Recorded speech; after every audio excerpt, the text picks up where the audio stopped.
You're tuned into the Spot Up Pod, the official podcast of the Spot Up Shot newsletter. I'm your host, Paul Garcia.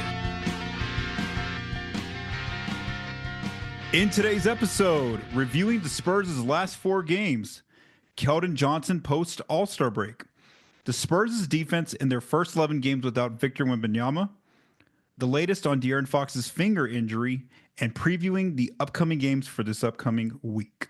All right, so it's been about a week since I last recorded an episode of the Spot Up Pod. Actually, technically 8 days, but anyway, there's been 4 games this past week that I want to review. And I am going to note that I'm recording this on a Tuesday evening, this episode, very late on a Tuesday evening. So let's go back to last Tuesday. The Spurs were at home. They're hosting the Brooklyn Nets. The Spurs were favored by 3.5 points in this game. This one was close in the first half, but then in the third quarter, the Spurs took complete control, led by Devin Vassell, who ends up with a 17-point quarter in that game. And then basically the Spurs built their lead as high as 25. They ended up winning by 14 points against Brooklyn. Vassell had a good night here with a career-high 37 points in total when it was all said and done, including going 8 of 11 from the three-point line, which was a new career high for him in both points and also made threes. Stephon Castle had another strong game off the bench with 17 points, including 14 points in the paint. Keldon Johnson, who I'm going to talk about a little bit later, also had a good game off the bench with 15 points. And basically, the Nets don't have a team that can basically punish the Spurs inside, so a lot of their shots came from outside, from three-point range. And, they didn't shoot that accurately. So basically the Spurs it wasn't as bad of a game defensively for the Spurs as I'm going to talk about here in their following games. So again, San Antonio got a win. That was their only win of this past week, was that game against Brooklyn on Tuesday. Then the Spurs had 2 days off, Wednesday and Thursday, and then they went on the road for 2 games over the weekend. They were in Sacramento to play the Kings. This was De'Aaron Fox's first time visiting his former team as a member of the Spurs. The Kings were favored by 6.5. They were without Domantas Sabonis in this game. And basically, the Spurs only kept it close for about a quarter, for the opening quarter. Then the Kings basically took over in the final 3 quarters. They led by as many as 27 points, and they ended up winning comfortably by 18 points. Both coaches basically took out most of their starters, there toward the end of the fourth quarter.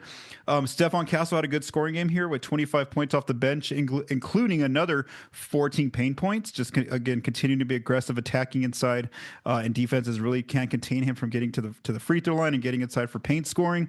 Fox had a tough night on his return to Sacramento. I mean, he was aggressive, trying to do what he could to kind of keep the Spurs in the game, but he also had a tough night where he ends up with 16 points in the night against his former team, taking on 17 shots. He didn't make a 3-pointer in this game, moved the ball pretty well, 8 assists to 2 turnovers, but like I said, it was pretty much out of reach after the first quarter. The Kings, this is where the Spurs' defense becomes a problem, where the Kings made 17 threes in this game, including 7 from Zach LaVine alone. And then the rebounding, the size advantage that the Kings had with both Jonas Valanciunas, and then just a lot of their guards and wings were crashing the boards as well. They also had some taller players like Keegan Murray, who else is out there? Trey Lyles was out there, former Spur. So basically, Sacramento ends up collecting 16 offensive rebounds, and then they scored 30 second chance points, which were a new Spurs opponent's season high. So again, the defensive slippage starts to happen there in that game against Sacramento, and then it's going to kind of continue, as I'm going to kind of continue to talk about here. Then on Sunday, the Spurs are on the road still. They are going to Minnesota to play the Minnesota Timberwolves. The Wolves had basically most of their team healthy and ready to go. Rudy Gobert came back in this game as well from injury. The Wolves were favored by 10.5 because obviously the Spurs are without Wemby, their best player. So obviously the Wolves were huge, favored in this game. And basically the Spurs kept it close for most of the first 3 quarters, where it wasn't until the final 3 minutes of the third quarter where Minnesota finally went on a run, and basically they kind of put the game away. They end up going into the fourth quarter leading by 15. In the fourth, they built a lead as high as 24 points, and then they end up winning by 17 points. Fox ends up with 22 points to lead the Spurs. Castle, another strong game off the bench, scoring the ball with 20 points, including 14 paint points again there off the bench. And then the Spurs, and then Castle also made a team-high 6 free throws. But, I think it was Fox who said this, or one of the players said this, where basically like the Spurs did enough to win this game. They end up scoring 124 points against the Wolves. They shoot 55% of the floor, from the floor, and then they also only turned it over 12 times. So again, offensively, they put a pretty good game together. It was the defensive end of the floor where Minnesota ends up scoring 141 total points. They made a Spurs new opponent season high 21 threes on the Spurs' defense, shooting 50% from the outside, which is very efficient. And then not only that, they were also scoring a lot of paint points inside.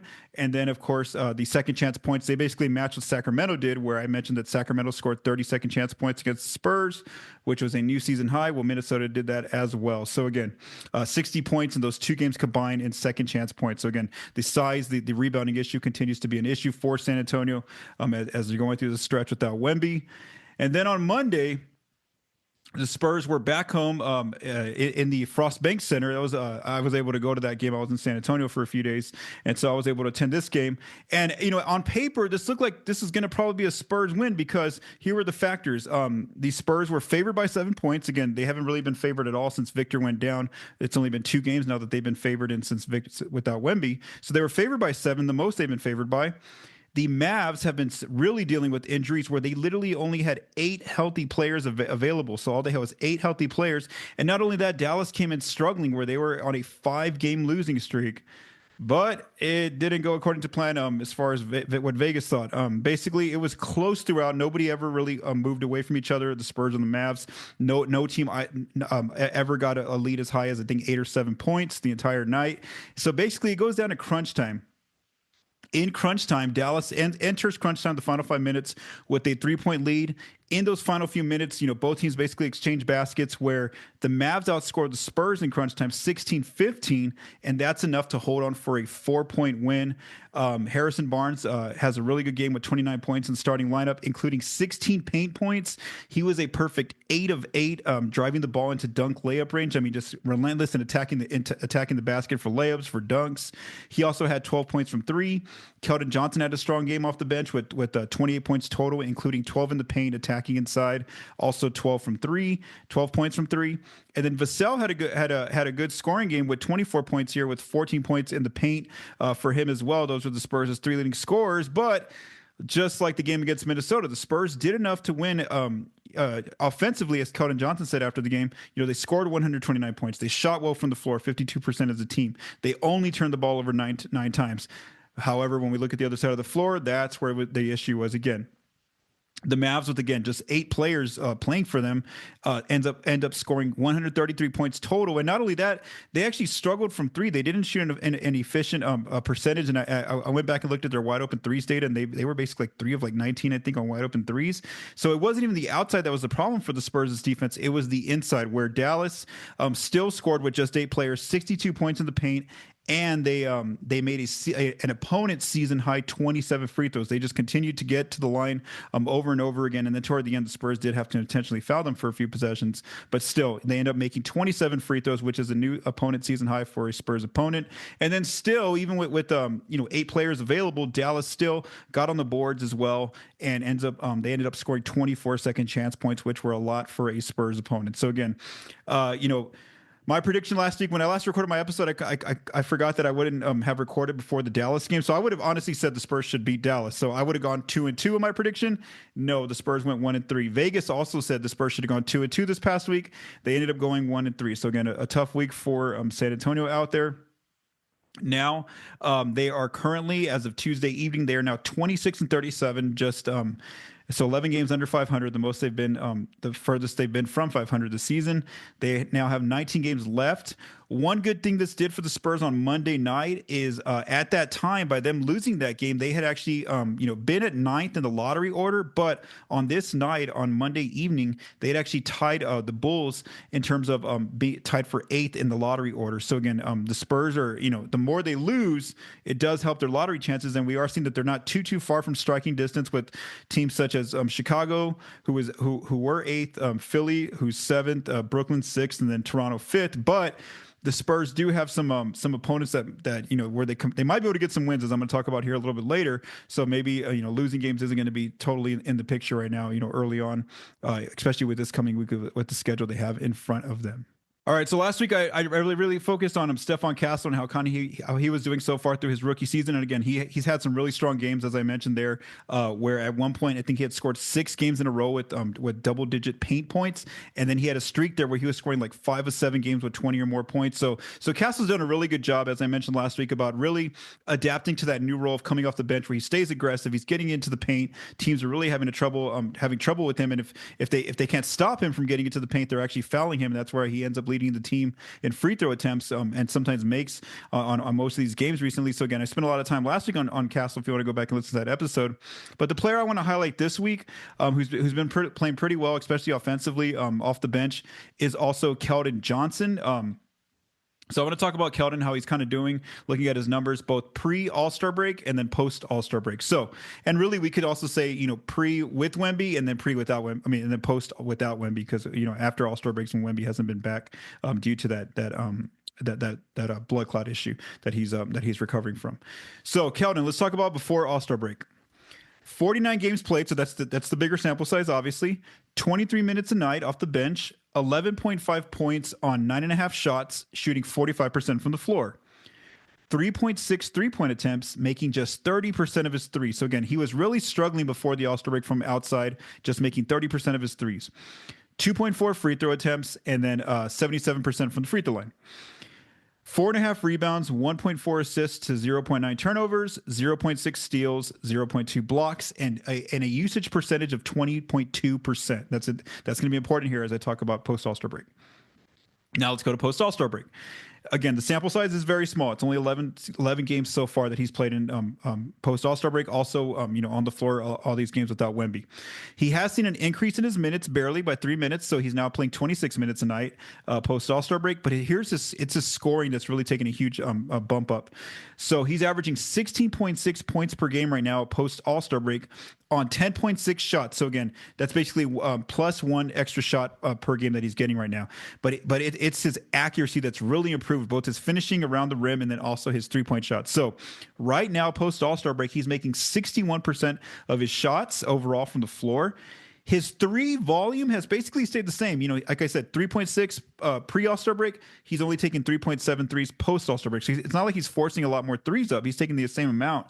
However, he's shooting incredibly well post-All-Star break. He's now making 43.9% of his threes post All-Star break. So again, that's a huge difference. He's seeing almost a 14% bump up in his accuracy, his 3-point accuracy, and obviously that's going to help in his scoring department is if he can just shoot better. I mean, and so that's kind of been the case. And as I've watched Keldon's 3 ball, it kind of still looks the same. I don't know again if he worked on it something over All-Star break or maybe he did something to his shot mechanics. But again, the shot looks very very much the same. It's almost like that hierarchy shot that if it's going to go in, it's going to basically be a swish a lot of times. It's rare that he even hits rim on a lot of his made threes. It's usually a lot of like swish, and if it's not a swish, it's going to be one where he probably misses. So again, right now he's shooting very well post All-Star break, 44% from beyond the arc. Free throw attempts have gone up barely, at 3 free throw attempts. So again, what is that, 0.9 increase or 0.6 increase. His accuracy has gone down a little bit, 70%, but again, not too much. Rebounds are pretty much the same, 4.7 right now compared to 4.5. Assists have gone up a little bit, 2 assists compared to 1.4, but his turnovers have also gone up from 1.4 now to 0.9 before. Steals have basically stayed the same, blocks have stayed the same. And then here's the key factor of, like I mentioned, usage. So here's what we see. His usage post All-Star break hasn't increased really. It's only 20.3%. So basically he's still getting the same amount of impact in the offense, being able to shoot the ball, pass to his teammates, get fouled, or turn it over. Those 4 things, which is what usage ties in. So he's getting basically the same usage. The thing is, right now he's just shooting, incredibly well, both inside when he's driving inside and finishing, with his floaters, with his layups, with his dunks. But then also from outside, like I mentioned, just the fact that his 3-point shot has really increased, has really really helped him out. And so I think that's the thing to watch for Keldon is obviously it's a smaller sample size. It's only 11 games. So we'll see how he finishes up these last 19 games. But that's the question is, why is this happening now? And, can he bring this forward with the Spurs next year when Wemby's actually healthy and ready to play? Because obviously he showed in those first 49 games when Wemby was available, he wasn't able to bring this kind of production, especially like I said, a lot of it really comes down to his efficiency. He was finishing better. He's finishing better now. He's shooting the three ball better. Can he do that when Victor's available, on the team, healthy next season to start? And that's the question is, can he maintain this going forward for the rest of the season? But then also, can he bring this level of impact, off the bench next year? Because I think that's kind of what the Spurs were expecting. This player who's averaging almost 16 points a game, maybe 15 points a game, when the whole team's fully healthy. So again, we'll see if he can do that. Because if he can be an immediate spark plug off the bench, like we're seeing right now that he's been doing, immediately checking in alongside Stephon Castle. They've actually, as I looked up the numbers post All-Star break, aside from Fox, they're both the second and third leading scorers. Where Keldon's at 16.6 points per game post All-Star break, and Castle's at 16.5. So they're basically the same there. And so they have a really good combination right now of a really big scoring punch the Spurs are getting from Castle and Keldon. And can Keldon, again, maintain this level of play next year when the season begins? Because obviously we saw this year in those first 49 games, he just never looked really comfortable. He didn't really know when to be aggressive, when to be assertive. And so obviously it looks like now he's playing really, really comfortable, kind of knows his role. And like I said, just his efficiency is just really, really well right now. So again, that's where I think a lot of the big attribution goes to is the fact that he's finishing really well around the rim and then also shooting very well right now from three as well. All right, so now one of the other topics I want to talk about is the Spurs' defense without Wemby, because we've now got an 11-game sample size. Basically, it's the post All-Star break stretch since Wemby went out for the rest of the season with the blood clot issue. So basically, overall the team is 3-8, post All-Star break, so without Victor. And obviously, they're losing their best defensive player. Basically, the player who is the favorite to win Defensive Player of the Year. You knew that they were going to have some difficulty on defense, and it's really showing. And that's kind of what I want to do in this episode is kind of look at, what the numbers look like now, 11 games without Victor, but then also, how much of this is just like the lack of, having Victor, but then also some other bigs on the roster as well, where, as much as the Spurs are going to put their effort out there, just they don't have the size, they don't have the players out there on the court right now, healthy, ready to play. So that's kind of where part of this discussion goes as well. So let's just talk about their defensive numbers. Just look at what's going on here. So they are, as of Tuesday evening, per Cleaning the Glass, they were 30th on defense, and that's they were allowing 125.5 points per 100. And what Cleaning the Glass does is they take out all the garbage minutes, so it's all basically the competitive minutes in the ball game. As expected, they're 28th in opponent effective field goal percentage. So that's basically combining the 2-point shot with the 3-point shot. And so teams are basically shooting lights out against them, especially with the fact that I'm going to talk about the teams are getting a lot of shots in the paint now without Victor there. They're 18th in turnover percentage. As I looked at their numbers, initially when they first started the games off without Victor, those first 4 to 5 games, they were actually really aggressive defensively in terms of forcing steals and getting turnovers. But that's really slipped lately for them, and they've been playing a lot more teams that are better with ball control. That's also part of it. And so basically they're 18th here, so again slightly worse than the league average. And obviously if you've been watching the games, if you've listened to Coach Johnson's comments, if you've listened to the players' comments, rebounding is a huge issue for this team. And like I said, some of this is not really in their control just look at the height that they have out there. So right now they are 29th in opponent offensive rebound percentage. Teams are collecting 35% of their missed shots against the Spurs. And here's the issue. Like I said, in terms of just the players on the roster, they're obviously missing their tallest player, which is Victor, 7'6". They're missing their second tallest player, Charles Bassey, who is 6'6". What is he? Bassey 6'10". They traded their former taller player, who was at least, I think he was 6'11" or a 7-footer, which was Zach Collins. He got traded, to get De'Aaron Fox. Obviously, the Spurs, that's just part of the trade that had to happen. So, but aside from that, the Spurs just don't have any other options. Obviously, they went out and they signed Bismack Biyombo for the rest of the season. He has his moments defensively. He has some. He's a veteran who kind of plays. Knows Chris Paul, can kind of set screens out there. He's just a veteran player out there. So obviously, he's bringing some elements, both defensively, getting a few blocks here and there. Also, he's had a few double doubles. Finishes rolls on the rim. But again, he's only a 6'8" big. So again, your starting center is 6'8", and then not only that. So again, we say that Wemby's out 7'5", 7'4", whatever his height. Then we have Charles Bassey's out at 6'10". So then their next tallest player, the Spurs on paper, is Sandro Mamukelashvili. He's only 6'9", and he doesn't get consistent minutes. He gets spot minutes in certain games. Lately, he has been checking in like in first quarters and third quarters at different times, but he's not always out there. So again, you're losing height without Mamu on the floor. And then Jeremy Sohan, Bismack Biyombo, and Harrison Barnes, all three of those players, they've been playing the 5 role. They're all 6'8". Sohan's currently dealing with an injury as well. And then Keldon Johnson's also had to play some backup 5 as well in different roles. And so he's only 6'5". So again, part of this rebounding issue is going to be an issue. I mean, just the fact that there's just a lot of small players out there. They don't have a traditional big over 7 feet on this roster without Wemby, and obviously he's out for the rest of the season. So part of that, yes, is just they're going to be at a size disadvantage no matter what. And then so it's really up to the guards and the wings to kind of just gang rebound and really just, communicate as much as they can, put as much effort as they can to get the boards. But obviously it's been an issue for them.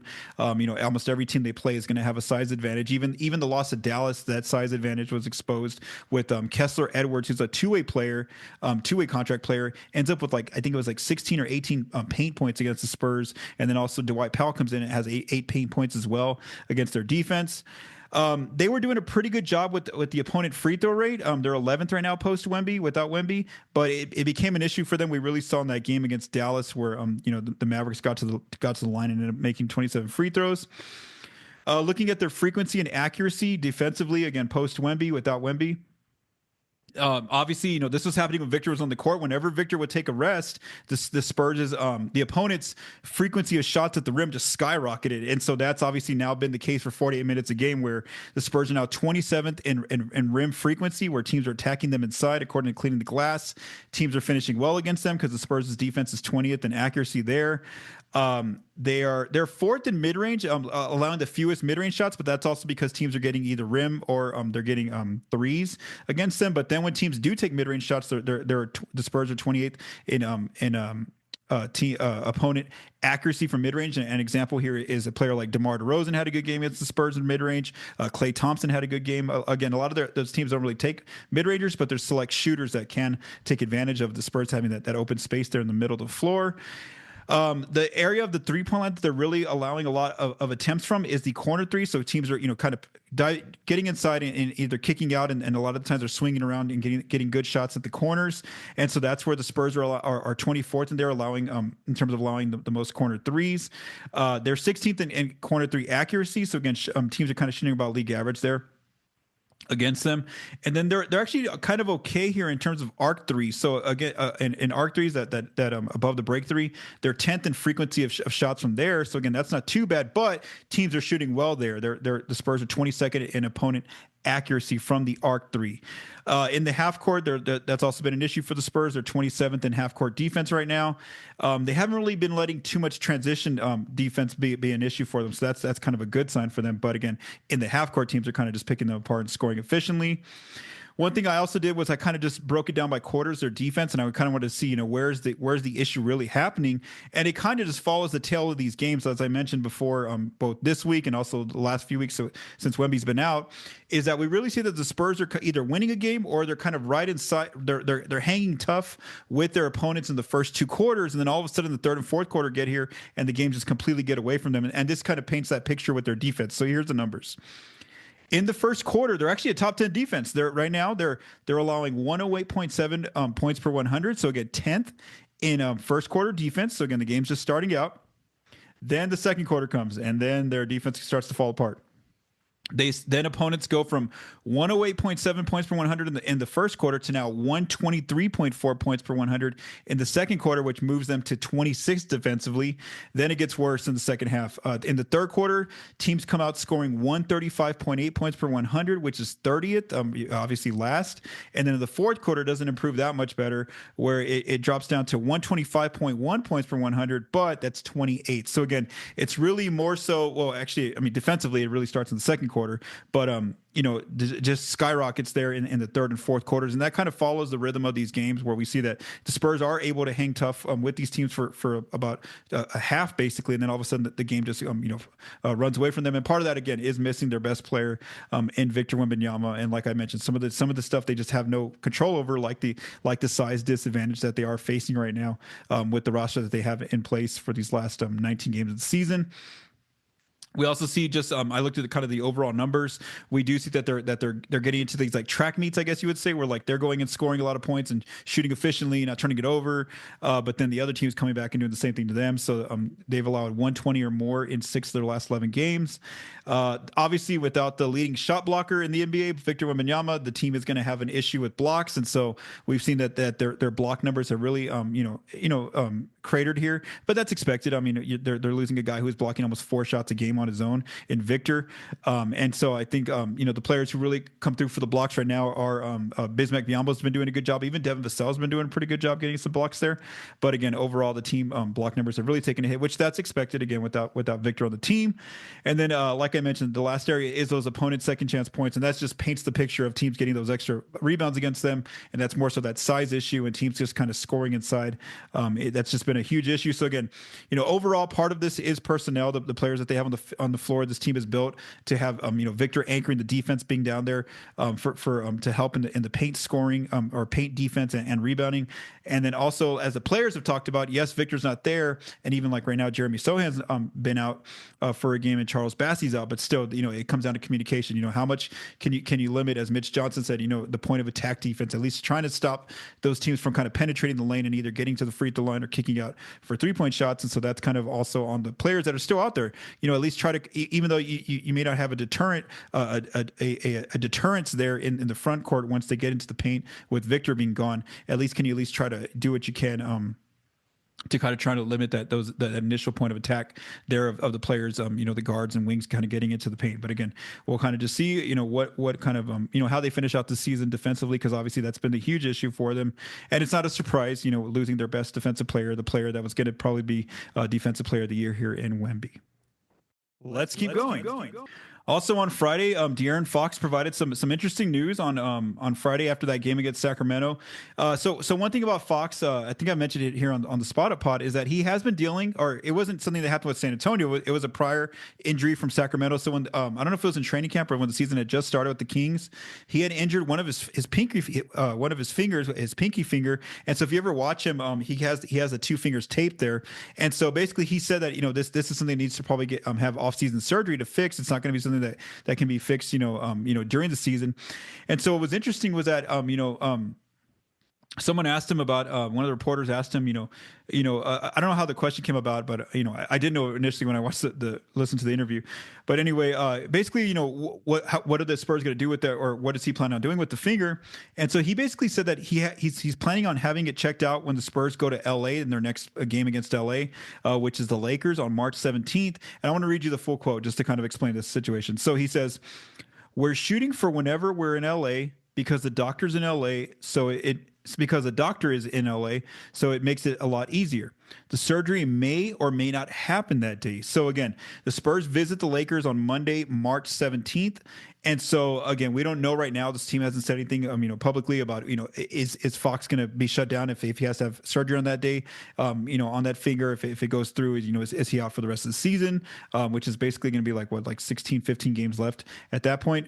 Or is he not, or are the Spurs going to hold off on that surgery and wait till the offseason? So again, right now it looks like that could happen on this coming Monday, where maybe Fox ends up, going into surgery, having that operation performed. And then all of a sudden, he might, depending on the timetable, it probably would be the rest of the season. He might have to sit out the rest of the season. But again, we'll see. Kind of that's something to watch this coming week. Is does the team kind of issue a press release and kind of provide some more information on that situation, or we just basically wait till Monday to find out if Fox had the operation, or just something else that I was thinking about was like, if the Spurs get some wins here, put a winning streak together this current week, and they get close to that play-in range, because Dallas is obviously barely hanging on there. In the 10th spot, does Fox and the Spurs maybe look at maybe not going with this operation, waiting to the offseason? So again, that's just some interesting questions to watch. And again, the big date here is March 17th to see if Fox has that operation and whether or not he'll have to miss the rest of the season, which again is only like 15 games at that point. All right, so before I close up this episode, I want to preview the upcoming 3 games for this week, and then I should have a new episode coming up on Sunday. I should be back to my normal recording schedule. So on Wednesday, the Spurs play those same Dallas Mavericks. The Mavs might actually get some extra players back. I think PJ Washington was listed as questionable, and Brandon Williams was also listed as questionable, but Dante Exum might be out because he's now listed as questionable as well. So again, Dallas is still going to be struggling to get players on the floor. But again, they did beat the Spurs, even with those 8 players that they had on Monday. So the Mavs are 10th in the West. They are 3-7 in their last 10 games. Just, for like 3/4 of that game, it did look like the Spurs were the better team. So I'm going to go ahead and go with San Antonio. Again, I'm not too enthusiastic about that pick because obviously I had thought that San Antonio would beat Dallas on Monday with just 8 players, and they ended up losing. But again, I'm going to go ahead and go with Spurs in this one over the Mavs. Then on Friday, the Spurs host the Charlotte Hornets. The Hornets are 14th in the East. They are 2-8 in their last 10.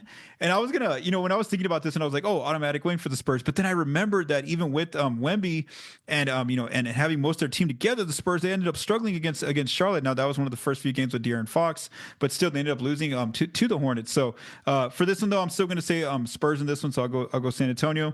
Plus the game is in San Antonio as well. And then on Saturday, it's the second night of back-to-back. The Spurs are still at home. They're hosting the New Orleans Pelicans, and the Pelicans, as we remind ourselves, that they just beat the Spurs twice in New Orleans. I think not last week, but 2 weeks ago, the Spurs lost some games against them.